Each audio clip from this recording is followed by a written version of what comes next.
आज हम लोग बात करने वाले बीए पार्ट 2 हिस्ट्री ऑनर्स के चैप्टर 6 से ये हम लोग ऑब्जेक्टिव क्वेश्चन देख रहे थे। ये भाग 3 है। भाग 2 तक बहुत अच्छा से पढ़ लिया, यानी कि 20 तक हमने ऑब्जेक्टिव क्वेश्चन देख लिया था। ये 21 नंबर ऑब्जेक्टिव क्वेश्चन है। चलिए हम लोग शुरू करते हैं। अगर इससे पहले वाला भाग का आप अपने ऑब्जेक्टिव क्वेश्चन नहीं देखा है तो लिंक डिस्क्रिप्शन में होगा, प्लेलिस्ट का वहाँ देख सकते हैं या प्लेलिस्ट में जाकर देख सकते हैं। तो चलिए शुरू करते हैं हम लोग। चमड़े का सिक्का चलाने वाला बादशाह, यानी कि चमड़े का सिक्का चलाने वाला बादशाह कौन था? अकबर, मोहम्मद शाह, अस्करी या निजाम? तो बताइए, तो चमड़े का जो सिक्का था वो किसने चालू किया था? मतलब चमड़े का सिक्का चलाने वाला कौन था? निजाम। ध्यान रखिएगा, कौन था? निजाम। अब निजाम कौन था? जब हुमायूं और शेर शाह सूरी के बीच युद्ध हुआ था चौसा के मैदान में, युद्ध कहाँ हुआ था? मतलब बाढ़ आ गया था जब, तो ये शेर शाह सूरी तो किला के अंदर था और ये हुमायूं बाहर था। बाहर दहने लगा हुमायूं, और हुमायूं ने आज तक नहीं देखा था कि बाढ़ क्या होता है, तो दहने लगा था। क्या हुआ? इसको एक नाविक ने बचाया था जिसका नाम था निजाम। तो हुमायूं ने ये कहा था कि एक दिन के लिए आपको हम राजा बनाएंगे, आप दिल्ली आइएगा। तो दिल्ली पहुंचा निजाम, तो एक दिन के लिए राजा बनाया ये हुमायूं ने एक दिन के लिए राजा बनाया निजाम को। तो निजाम ने चमड़े का सिक्का चलवाया था। ध्यान रखिएगा, निजाम ने क्या किया था? चमड़े का सिक्का। हुमायूं की बहन का क्या नाम था? मुल खान, ईसा खान, दौलत खा या गुलबदन बेगम? तो इसका नाम था, हुमायूं की बहन का नाम था गुलबदन बेगम। ध्यान रखिएगा, हुमायूं का बहन का नाम था गुलबदन बेगम। इसी ने हुमायूं नामा लिखा था। हुमायूं नामा किसने लिखा था? गुलबदन बेगम ने। हुमायूं नामा, ध्यान रखिएगा, हुमायूं नामा गुलबदन बेगम ने लिखा था। चलिए आगे बढ़ते हैं। अकबर का जन्म कहाँ हुआ? गुजरात, अमरकोट, दिल्ली, आगरा? तो ये हुआ था जो अकबर का जन्म हुआ था। आपको पता है कि अकबर के जन्म के समय उसके पिताजी इधर उधर भागते हुए चल रहे थे। जब अकबर का जन्म होने वाला था तो उसके पिताजी अपने खुद इधर उधर भागते चल रहे थे। तो क्या हुआ, उसको ये अमरकोट के राजा के पास उसकी माँ को अमरकोट के राजा के यहाँ छोड़कर और खुद कहाँ पर चले गए? खुद काबुल चले गए ताकि सैनिक सहायता मिल सके। कौन? हुमायूं खुद कहाँ चला गया? काबुल। और इसकी माँ को, ये अकबर की माँ को राजा बीरसाल, राजा जो वो अमरकोट के राजा बीरसाल थे, उनके दरबार में कहा कि रहने के थोड़ा जगह दे दीजिए, क्योंकि अब इस स्थिति में हम इसको कहाँ पर लेकर जाएं। तो अमरकोट के राजा बीरसाल ने जगह दिया रहने के लिए, अकबर की माँ को रहने के लिए जगह दिया, और वहीं पर अकबर का जन्म हुआ। अकबर का जन्म कहाँ पर हुआ? अमरकोट के राजा बीरसाल के यहाँ। और अमरकोट अभी पंजाब में है। ध्यान रखिएगा, अमरकोट कहाँ पर है? पंजाब में है। चलिए आगे बढ़ते हैं। किस युद्ध में शेर शाह सूरी ने हुमायूं को भारत छोड़ने पर विवश किया? यानी किस युद्ध में शेर शाह सूरी द्वारा विवश कर दिया गया हुमायूं को भारत छोड़ने पर? ये तो चौसा वाला युद्ध हुआ तो भाग गया था। कौन भाग गया था? हुमायूं भाग गया था। लेकिन इन लोगों के बीच में बढ़िया से युद्ध हो नहीं पाया। चौसा में बाढ़ आ गया था ना, बढ़िया से युद्ध नहीं हो पाया। तो दोबारा कहाँ पर मिल? बेलग्राम के युद्ध में। 1940 में बेलग्राम के युद्ध में दोबारा ये लोग मिल गए, और दोबारा मिल गए बेलग्राम के युद्ध में। तो ये बढ़िया से इस बार युद्ध हो गया। बेलग्राम के युद्ध चौसा, कालिंजर या पंजाब? तो बेलग्राम के युद्ध में बढ़िया से ये लोग मिल गए, और मिलने के बाद जबरदस्त युद्ध हुआ जिसमें बुरी तरह से हुमायूं की हार हो गई और शेर शाह सूरी जीत गया, और दिल्ली सल्तनत पर कब्जा किसका हो गया? शेर शाह सूरी का, और सूरवंश की स्थापना कर दिया। ध्यान रखिएगा, आगे बढ़ते हैं। तो ये बेलग्राम का युद्ध था। भारत से निष्कासन के दौरान हुमायूं ने अपनी गर्भवती पत्नी को किसके दरबार में छोड़ा? राणा सांगा, बीरसाल, अकबर या आसफ खां? तो ये बीरसाल के दरबार में छोड़ा था। राजा बीरसाल के दरबार में अपनी पत्नी को छोड़ा था।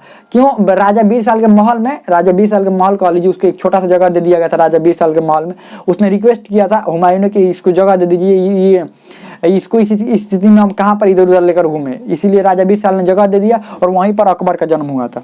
निर्वासन के दौरान हुमायूं कहाँ रहा था?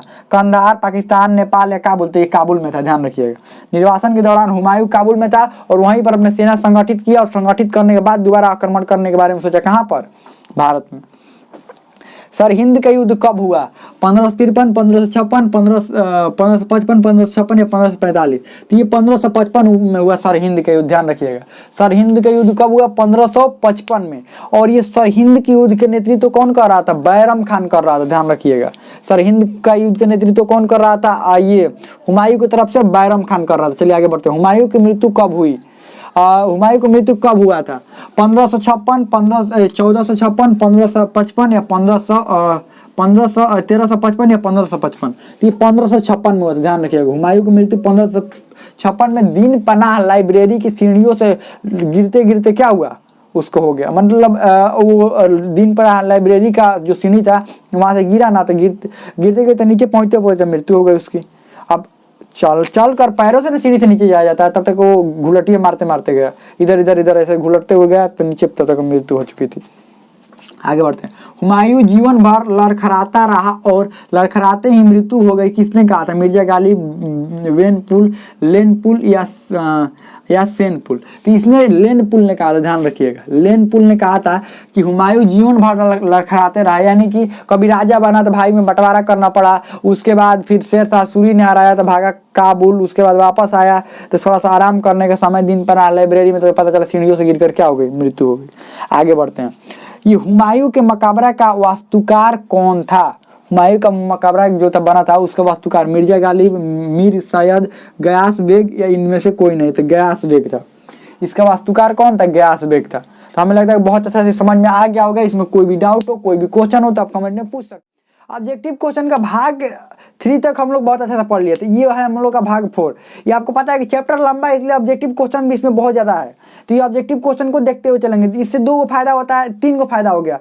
एक तो टेस्ट हो जाता है, उसके बाद आपका ऑब्जेक्टिव क्वेश्चन कंप्लीट हो गया। उसके बाद क्या हुआ कि जो भी सब्जेक्टिव क्वेश्चन लिखेंगे ये सब उसमें लिखना पड़ता है। सब्जेक्टिव क्वेश्चन है, बड़ा वाला क्वेश्चन में ये सब लिखना पड़ता है बीच बीच में, तो याद रहेगा तभी ना लिखेंगे।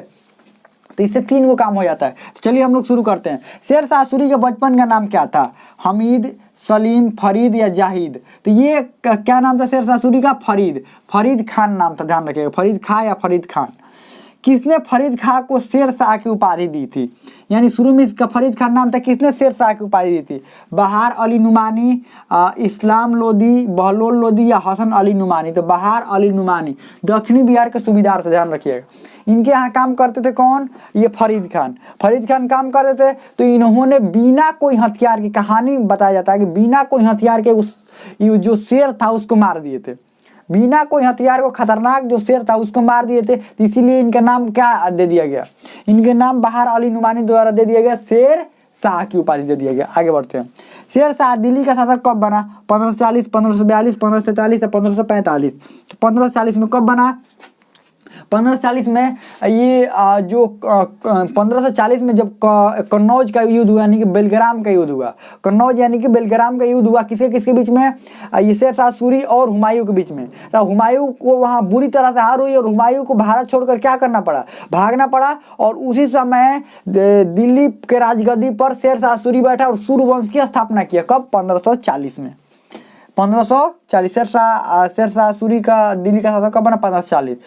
शेरशाह का गखर जाति के लोगों से युद्ध कब हुआ? 1543, 1541, 1641, 1642। तो 1541 में गखर जाति के लोगों से युद्ध हुआ शेरशाह सूरी का। ये गखर जाति मुख्य रूप से लूटपाट मचाने वाले थे। तो ये आते थे, लूटपाट मचा कर चले जाते थे। अस्थायी इनका कोई ठिकाना नहीं था, इसीलिए शेरशाह सूरी ने इनसे बचने के लिए रोहतासगढ़ का किला का निर्माण करवाया। ध्यान रखिए, रोहतासगढ़ का किला गखर जाति से युद्ध हुआ था। आगे बढ़ते, शेरशाह सूरी ने कौन सी उपाधि धारण की थी? हजरत आलम, हजरत खाला, हजरत आला या डी, इनमें से कोई नहीं। तो ये हजरत आला की उपाधि धारण किया था शेरशाह सूरी ने। आगे बढ़ते हैं। कौन सी घटना शेरशाह के चरित्र पर कलंक माना जाता है? रायसीन, ये रायचूर, रायसेन या कालिंजर? तो ये रायसीन वाला जो घटना है, रायसीन में जो युद्ध हुआ था, यानी कि पुनर्मल, वहाँ के राजा कौन थे? पुनर्मल। वहाँ पर युद्ध जो हुआ था वो माना जाता है कि शेरशाह सूरी ने धोखे से जीता था। वो युद्ध कैसे जीता था? धोखे से युद्ध जीता था, इसीलिए उस युद्ध को माना जाता है कलंक। ये शेरशाह सूरी के चरित्र पर एक कलंक माना जाता है। किसके? ये वहाँ के राजा जो पुनर्मल थे, और ये रायसीन में वो युद्ध हुआ था, ध्यान रखिएगा। उधर से पुनर्मल है, इधर से ये था। शेरशाह सूरी की मृत्यु कब हुई थी? 1546, 1545 या 1544 या 1578? तो ये 1545 में युद्ध हुआ, ये मृत्यु हुई थी। कैसे मृत्यु हुई बताए थे ना? कालिंजर पर बम फेंकवा रहा था। देखिए, कालिंजर में दासी जो थी, डांसर, ये नाचने वाली जो दासियां थी, वहां पर कालिंजर के जो राजा कीरत सिंह थे, कालिंजर के राजा किरत सिंह से इसने कहा शेरशाह सूरी ने वहाँ से दासियों को भेजवाइए, जो डांसर है, अच्छी डांस करने वाली डांसर है, उसको भेजवाइए। तो किरत सिंह ने कहा नहीं भेजवाएंगे, क्या कर लीजिएगा। ठीक है, अच्छा नहीं भेजवाएंगे, हम इधर से गोला भेजवा रहे हैं बम का। इधर से बम का गोला फेंकवाया कहाँ पर, कालिंजर पर। तो दिक्कत ये हुआ कि वहाँ से किला से टकरा कर वापस इधर पासे में ये लोग खड़ा थे, वापस इधर गोला आ गया, फट गया इधर गोला उधर ना फट कर कहाँ फट गया, इधर गोला फट गया। तब तक इनका भी काम निपट गया, किसका, शेरशाह सूरी का काम वहीं पर निपट गया। ये कब, 1545 में। आगे बढ़ते हैं, शेर शाह का बेटा इस्लाम शाह की मृत्यु कब हुई, 1553, 1555, 1576 और 1575। देखिए शेर शाह की मृत्यु होने के बाद जो इनका शासनकाल था, ये इसका बेटा इस्लाम शाह ने संभाल लिया था। लेकिन इसकी मृत्यु जब 1553 में हुई तो ये लोग बहुत ज़्यादा कमज़ोर पड़ने लगे और बहुत ज़्यादा बिखराव होने लगा, आपसी विवाद हो गया इन लोगों के बीच में अपने में।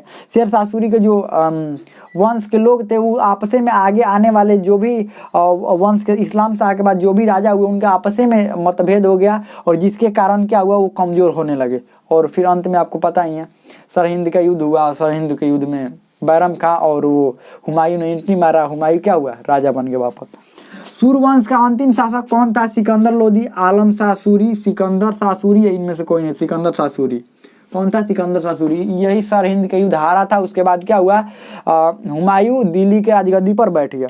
आगे बढ़ते हैं, 40 नंबर क्या है, कालिंजर का वर्तमान नाम क्या है, महोवा, महोगा, अमरकोट या बेलग्राम। तो महोवा नाम है, ध्यान रखिए, कालिंजर का वर्तमान नाम महोवा है।